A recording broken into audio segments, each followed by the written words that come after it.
You to all our witnesses for coming and joining us today. I'm grateful for this committee's focus on veteran homelessness because we have made historic bipartisan progress getting veterans housed, and our work, as you are talking about, is far from over.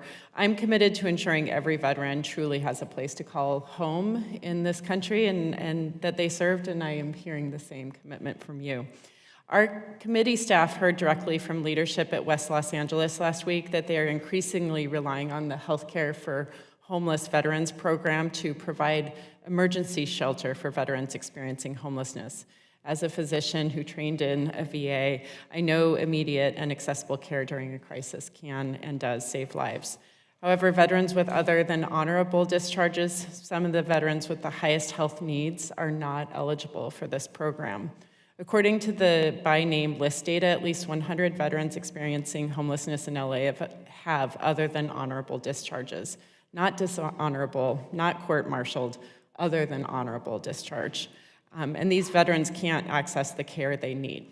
Luckily, I have a bill for that. The Every Veteran House bill would expand eligibility to all VA homeless programs to veterans with other than honorable discharges.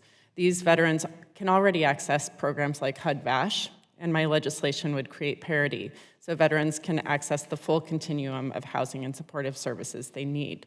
So, Mr. Zenner, if a veteran with an other than honorable discharge seeks placement in a Healthcare for Homeless Veterans program, what options are available to them today? Thank you for the question.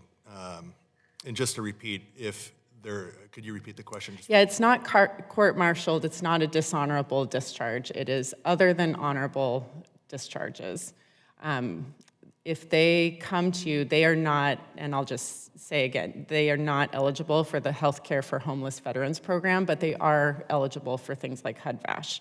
And so this lack of continuity is creating barriers for some of the veterans. And again, it's about 100 in West LA do not have access to the Healthcare for Homeless Veterans program. So I'm just asking, if they come, what options do they have? Yeah, for veterans with other than honorables, they have the HUD-VASH, like you mentioned. They also have grant per diem. Okay. The staffing, I've ran very large residential programs in LA in the past, both HCHV and GPD. Mm-hmm. GPD funding is very minimal compared to HCHV.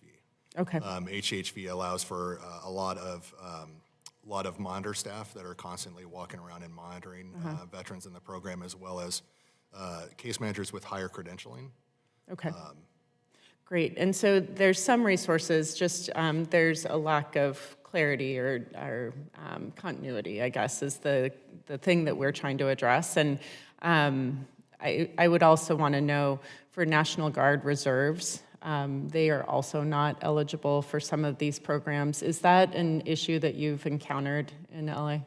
Yeah, we have the LA Veteran Collaborative where we talk about barriers in the community, and that often comes up as the unmet needs of our National Guard and reservists. And so that's where county really comes in and plays as big a part as we possibly can on solving those gaps. But clearly more resources would be helpful. We need more federal resources. Okay. Yes. And Mr. Chair, it is the intent of the bill that we've proposed. It would open up for our veterans from the National Guard Reserve to have the same access.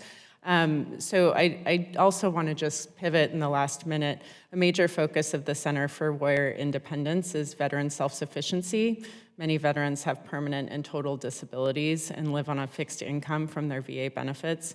With the cost of housing soaring across this country, many of those veterans will continue to use subsidies to afford rent, and you were just speaking of this. It seems to me that the only real path to self-sufficiency for these folks would be creating housing that's actually affordable, and I'm sure LA is not different than my district in Portland, Oregon. So Mr. Zenner, do you have concerns about this self-sufficiency metric and how it could be implemented? Yes, yeah, we really need to focus on the affordable side. There's a lot of veteran employees of the VA working on that campus that are GS5, GS7.